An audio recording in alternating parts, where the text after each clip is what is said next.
Okay, riddle me this. What does goal setting have to do with my robe and my boots? Before we ever start talking about goals or setting goals or identifying your goals, I want to take a step back, go a bit deeper and really figure out where those goals are coming from. So the very first thing that we're going to do is we are going to start with something called identifying your why. Are you even setting goals in the first place? Why do you want to work from home, location independence, travel the world? So what is your why?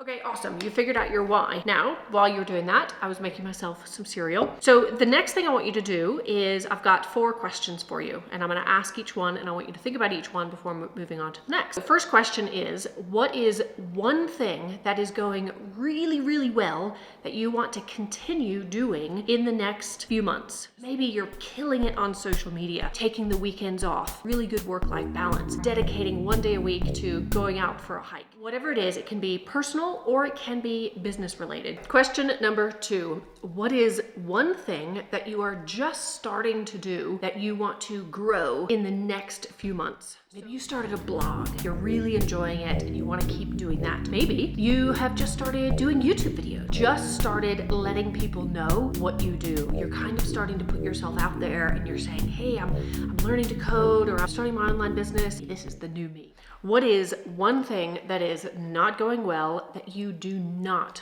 want to continue over the next few months? This is a hard one, probably the hardest one for me, because there's a lot of things that are not going well that I don't want to continue, but I keep going, I keep plodding along. So have a think about that. What is one thing that is not going well that you do not want to continue?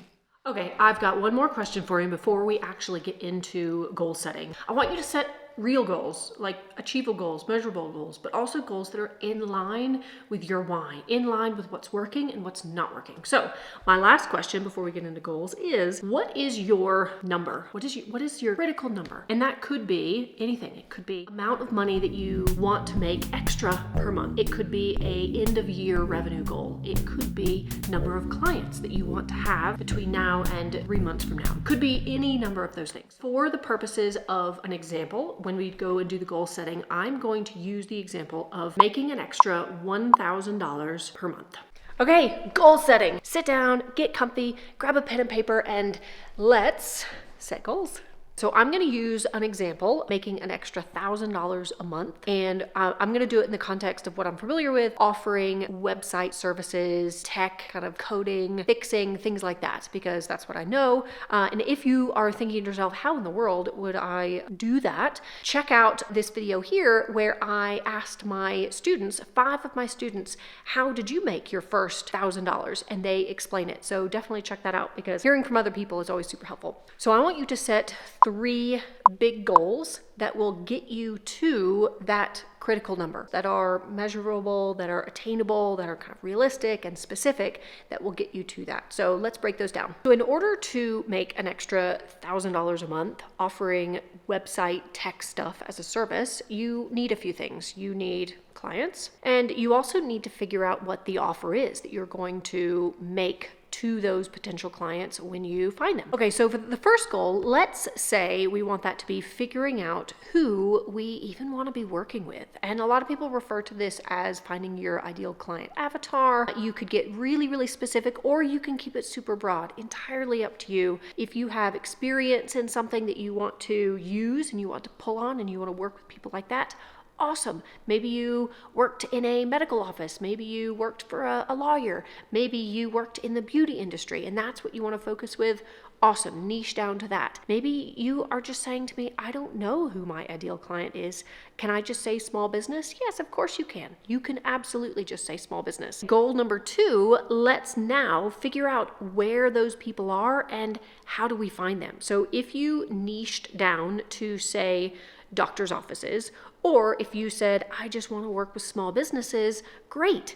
With either of those, you can use Google Maps to find potential clients. Seriously, I'm not even kidding. I did a whole video on it, so check that out. Now, if you want to work with online business owners, awesome, then go where they are. More than likely, they're going to be somewhere like Facebook or Instagram or maybe even TikTok, but you can absolutely find clients using social media, Facebook groups, fantastic way to find online business owners as clients. The third goal, all of these leading to you making an extra $1,000 a month, is figure out what your offer is. So what are you going to present to these potential clients when you find them, when you figure out who they are, when you find out where they are and you start talking to them, what are you going to offer them? So it could be that you offer a set number of hours to help them with their website for a certain amount of money. A website audit. You could do a simple review. Is it mobile optimized? Are they showing up on Google? How fast is their website loading? You could optimize their Google My Business profile. So many different little things that you could offer to all these potential clients to add value to them and to make that extra $1,000 a month,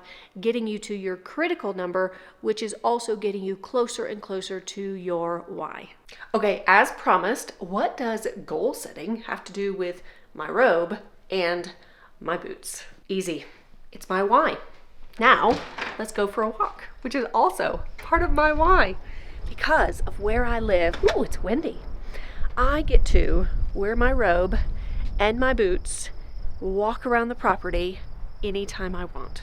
That is my why. Let's take a walk. So this is it. This is my why. It's being able to wander around with Blue just around our property in the middle of the morning on a random work day in my robe and my boots. It's the flexibility that I have, the freedom to be able to do that, not have to commute, to not have to answer to a boss. Those are the things, those are my why. I also love to go camping. I love being out in the middle of nowhere with no internet connection. It's one of my favorite things ever. So there we go. That's my why. I want to know what yours is. Let me know in the comments below. What's your why?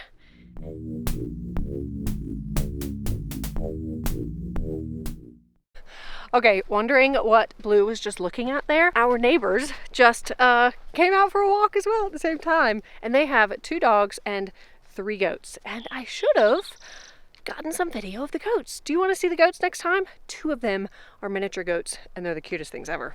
So if you want to see the goats, let me know in the comments and I'll be sure to get them next time. Have ever had an older dog with arthritis? Do you recognize this ramp here?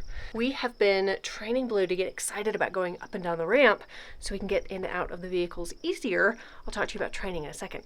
So you figured out your why, you answered all those questions about what's working, what's not working, identified your 3 big goals. Huge, you got so much done. And we took a little walk around my property. I told you about my why, but here's the thing. I figured out my why only because I gave myself the opportunity, because I learned a new skill. So I never thought that I could be able to be doing what I'm doing until I started learning the skill that meant that I was able to do this. And that was learning to code. And I learned all by myself, completely self-taught in a vacuum with no community. But since then, I now know that there's much better ways to learn how to code within a community that's supportive and encouraging and there along with you to answer all your questions, especially if you're brand new. So if you want to join us for our next live coding challenge, it's completely free. We got a link in the description. We would love to have you. All right, see y'all next time.